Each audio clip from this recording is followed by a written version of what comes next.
Hey everybody, what's up from Pokemon Classics, reminding you that the classics never go out of style. Today's video is all about error cards. More specifically, we're talking about error cards from the first generation, the Kanto series.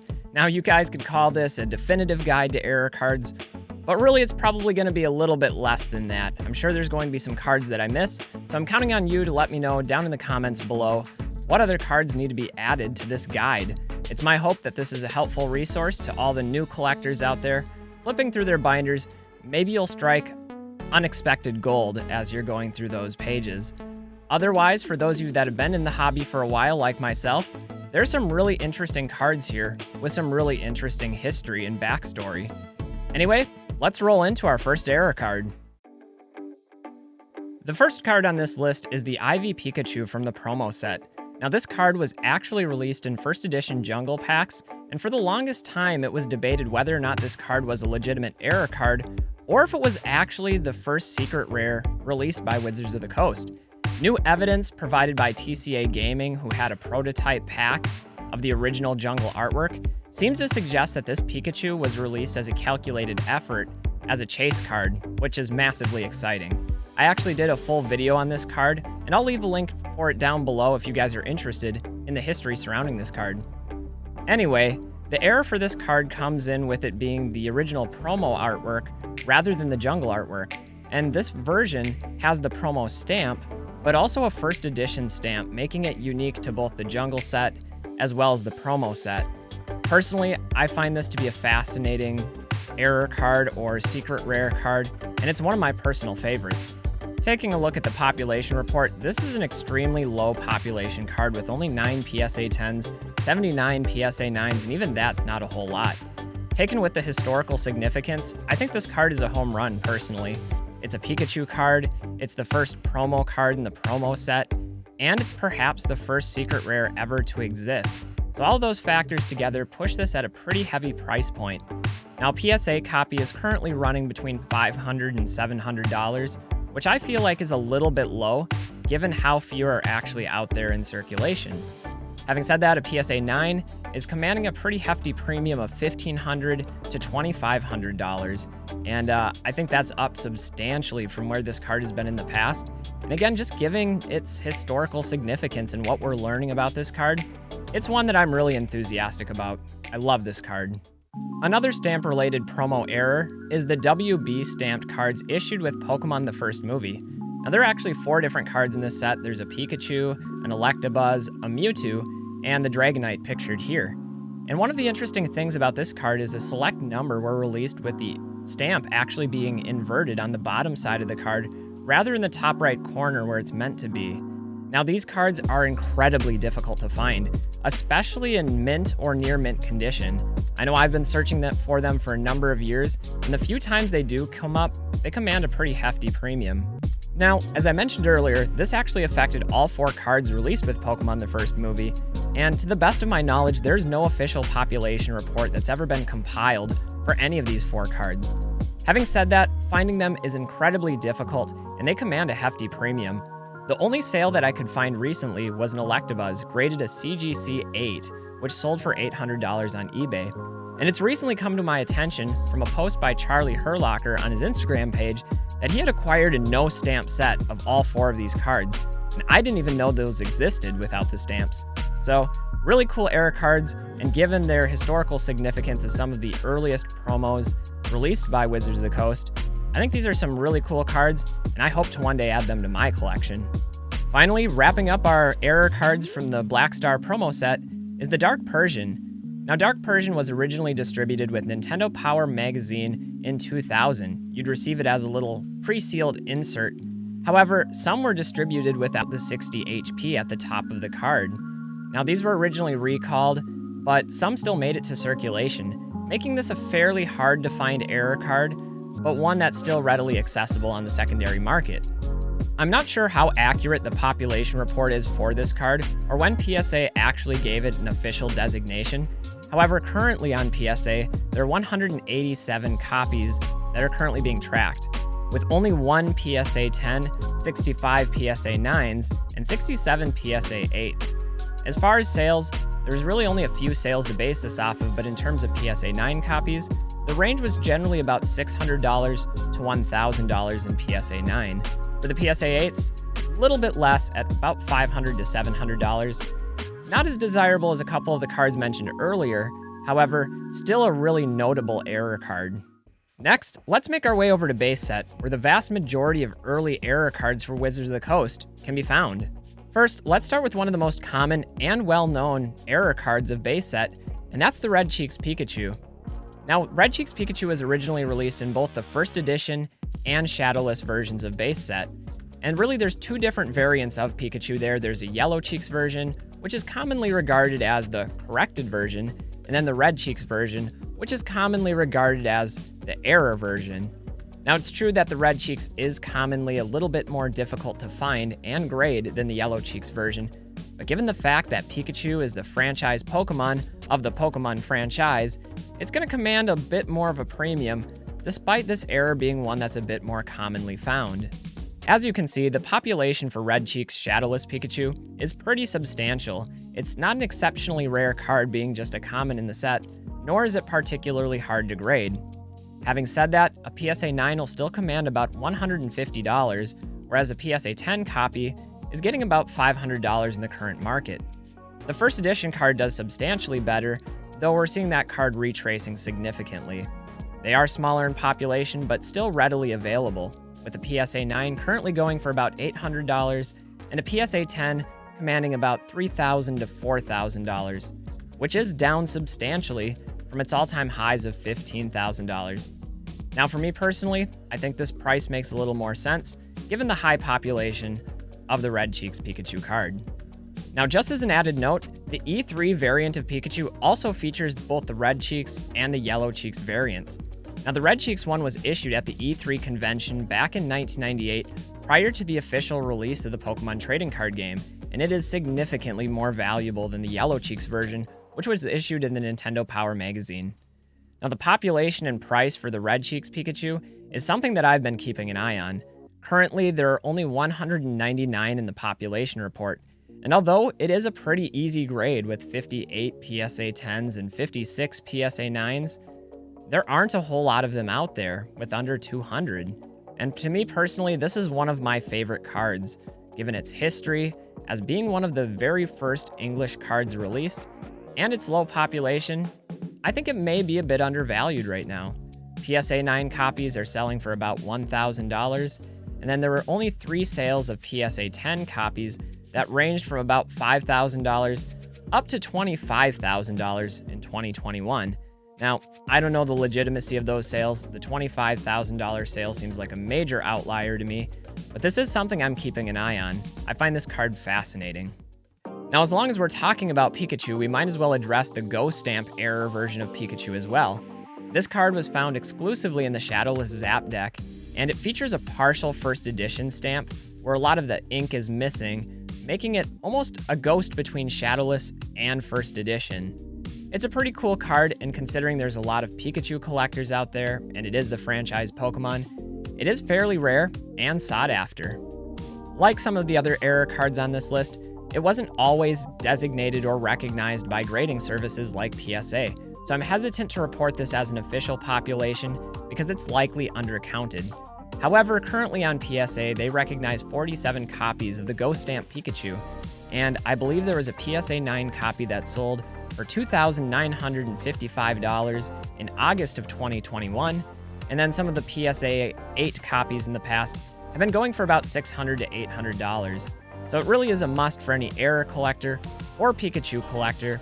As a result, a little bit of competition over the limited quantity that are out there. Still a pretty cool error card though, if you ask me.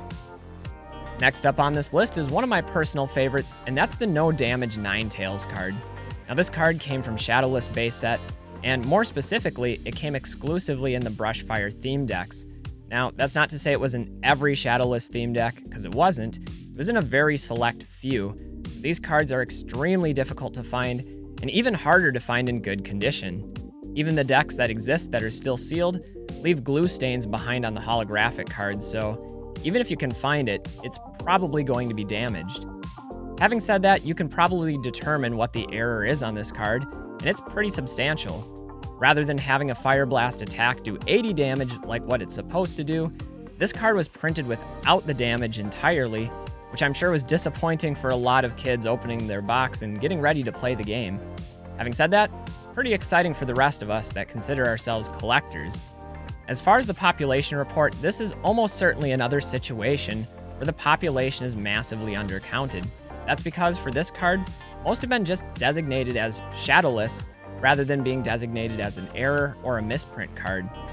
As a result, prices are really difficult to determine, so I'm going to defer to Old School Pokemon. He's a friend of mine and perhaps the world's greatest collector of no Damage Ninetales ever. His collection is amazing. He made an entire video documenting his cards, as well as the rough values and populations that he has on those cards. So I'll leave a link for that down in the description below if you want to learn more about No Damage Ninetales. My personal opinion, it's one of the coolest and most significant errors out there in all of Pokemon. Similar to the No Damage Ninetales, we have the Stage Error Blastoise, which is also missing something from its print run. Now this card came with the Unlimited base set rather than the Shadowless set, and it's simply missing the word Stage up in the top right corner. It says, put Blastoise on the 1 Pokemon instead of the Stage 1 Pokemon. I'm not really sure about the origin of this card or the existing quantity and how rare it is in circulation, but I can tell you Blastoise is one of the fan favorites out there. It's one of the most popular Pokemon in existence, so naturally, that's going to do something for this card. Based on the population report, this card is fairly rare, but not as significant as some like Ninetales earlier. Currently, there are only 6 PSA 10 copies acknowledged in the PSA population report, and doing a little bit of research, PSA 8 copies have typically sold between $600 and $800, which is a pretty hefty price. The PSA 9s, on the other hand, have sold for between $1,000 and $2,000. It's a pretty cool error card. It's not as noticeable or significant as some, but it's a really cool Pokemon and one that any collector is going to want to add to their collection if you're like me and you're out there searching for error cards. This next one is another unique item on this list, and that's the Evolution Box Error Wartortle. Now everybody knows the evolutionary line of Squirtle, Wartortle, and then Blastoise. However, on this particular card, they have Wartortle evolving from Wartortle rather than Squirtle. It's a unique error and it's a pretty popular Pokemon, and this one is only featured on the Unlimited version of Wartortle, so it's always something to look for when you're flipping through binder sets or other collections or even your own past cards as a kid, because you never know when one of these is going to pop up. To be honest, I'm not really sure what the origin of this card is or how many quantity is out there in circulation. However, it is a fairly rare card, and even in the PSA population report, which again, may be a bit undercounted, there's not that many copies out there in circulation, at least not graded copies. Currently, there are 17 PSA 10s in the population report, 62 PSA 9s, and 40 PSA 8s. Now, what I can tell you is this card is actually pretty common to find in Portuguese, so you gotta watch out for which version you're actually looking at if this is a card you're interested in purchasing. Don't buy the wrong one. Having said that, the PSA 8s generally run from about $350 to $500, which is a pretty hefty price for an uncommon card.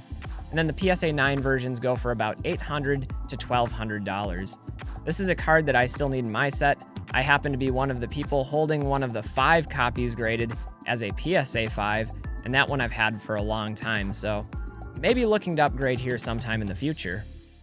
Our final card coming from the base set is probably the least significant out of all of them, and that's the Diglett Sideways Fighting Energy Error. Now, this is exactly what it sounds like. This card was from the Unlimited base set, and it simply has the Dig attack with the energy card mistakenly put 90 degrees sideways rather than vertical. This card is an uncommon one to find, but it's not particularly difficult to get your hands on if you're looking at adding the Diglett error to your collection. As you can see from the population report, this is a very PSA 10 heavy card. And even if we include the PSA 9s, that's 155 copies in mint condition or better, comparatively to less than 50 in PSA 8 and below, all other grades. So this is a very easy card to grade, and therefore not as valuable or highly sought after. In fact, a PSA 10 is currently going for about $150 to $200, whereas a PSA 9 going for about $75, give or take a little bit. And you're going to find a lot of error cards in base set just because of how new it was. It was a new printing process for Wizards of the Coast and for Pokemon, so naturally, there's going to be some error cards there. However, there are also some more error cards from later sets, which we'll see here in a minute. Perhaps the most well-known error card in the Jungle set is the D Edition Butterfree. Now this card is exclusively from the first edition Jungle set, and that's because the 1 in the first edition stamp often had an ink bubble in it, making the 1 look more like a D rather than a 1. Now this card is an uncommon, but is actually fairly easy to find and to grade. Currently, there are 158 PSA 10 copies in the population report and 255 PSA 9 copies. Now again, this is a fairly common card, so as a PSA 9, it's going to cost about $100, whereas a PSA 10 version is going to be about $300 to perhaps $400. Still, that's a pretty hefty premium for just a little ink bubble. As long as we're talking about stamp errors, I feel obligated to talk about the Pinsir scratch error. Now this was also from first edition Jungle set, and it features just a tiny little scratch indentation above the first edition stamp. Now, most collectors generally don't regard this as an error card, but it is featured on enough Pinsirs where it was mass produced, so I'm inclined to think of it as an error card. However, to the best of my knowledge, it doesn't command a premium. It isn't being tracked by the PSA report, but just be on the lookout for that. Maybe you have or have seen the scratch error Pinsir. Finally, for Jungle, we have to talk about the no symbol holographics. Now originally, all of the sets besides base set are supposed to feature a set symbol off to the right-hand side of the stats. However, every single one of the Jungle holographics in Unlimited feature both a Jungle set version as well as one that's missing that Jungle symbol. Now these cards are fairly rare and are significantly sought after, but they don't command quite as much of a premium as some of the other cards that have more of a significant error to them. It's also worth noting that this affected all of the holographic cards in Unlimited Jungle set, and one could actually make an entire collection of no symbol holographics. In fact, I think Gem Mint Pokemon has already done that in PSA 10. There may have been others that have done it as well. Because of that, this set can command a premium over its regular symboled version, and those card prices are going to vary though, by Pokemon and condition. Naturally, there are certain more favorable Pokemon like Snorlax that are probably going to get a heftier premium than some of the others. Still, these are considered error cards, and I think it's pretty cool and something you should look for if you're ever going through your own personal cards or looking through a collection. You never know, you might find some no symbol Jungle cards. Next up is Fossil Set, which is often known for having a better quality control than some of the earlier sets. But there are a few cards that I want to talk about, the first being the Hitmonlee Cigar Error. Now, often this is mistakenly called the Cigar Error, which is an entirely different one-of-one card. But this Hitmonlee actually features a stain error, where a couple of rollers left long, elongated yellow streaks across the card, which vary in intensity. Now, for population and price, this isn't something that's actually tracked or designated by PSA, so it's really hard to tell. But one thing that does seem certain is that the price depends on the condition and the severity of the actual error, the stain itself. A PSA 5 recently sold for $330, and I assume that the prices would only go up from there. This yellow ink stain error can actually be found on the Haunter card from the Fossil set as well, which is significantly more rare and more difficult to find. I'm not really sure why, and again, the price of it, the rarity of it, varies on the intensity of the actual stain. Now, it's also worth noting that there is another Haunter card that has a stain from the Fossil set, and that's the Unlimited version, which often has a bluish-purple stain in the bottom right-hand corner of the holographic box. This one is not quite as rare as the yellow stain error, and it also varies in intensity and price. Both of these are pretty cool though, and I think it's really interesting that Haunter, just one card from the Fossil set, has these two different stain errors associated with it. So personally, I like having one of each of these because I do think that makes an interesting counterpoint to each other, but that's just what you get when you're collecting errors. Lastly on this list of error cards is one from the Team Rocket set, and that's the Dark Dragonite Missing Holo Error. Now originally, Dark Dragonite was printed in two forms, holographic, being numbered 5 out of 82, and non-holo, being numbered 22 out of 82. However, for some reason, both the first edition and the unlimited version of Dark Dragonite were printed non-holo, but with the 5 out of 82 designation, where it's supposed to be 22 out of 82. To make it even more weird, a video posted by TCA Gaming with an uncut sheet of uncommons showed once and for all where this card came from. The Dark Dragonite was mistakenly included on a sheet of uncommons, which it really had no business being there, which only adds to the mystery. Now, a number of people have come forward with a production estimate of 5,000 copies of these cards in existence, and I'm not really sure where that number comes from or how accurate it is, but the numbers do seem to indicate that this card is significantly rare and difficult to find for any collectors out there. Taking a look at the PSA population report for the first edition No Holo Error, there's only 5 copies in PSA 10, 22 in PSA 9, and only 7 in PSA 8. In fact, when we add them all up, that's under 50 copies in the entire population, making this card extremely rare and difficult to find. Looking back at past sales data, PSA 9s have gone for between $3,000 and $6,000, which is a pretty big range, but still a hefty price tag. PSA 8 copies, on the other hand, selling for $2,000 to $3,500. Nevertheless, if you have this card in any condition, it's going to be worth a big chunk of change. The unlimited version of this card is also no joke, and although it has over 100 copies currently graded with PSA, it might not be quite as rare or desirable as its first edition counterpart, it's still a pretty desirable card. In fact, PSA 8 copies are currently earning about $500 to $1,000, and PSA 9 copies are earning between $1,500 and $2,500. Never count out the popularity of Dragonite, especially not the no holo version.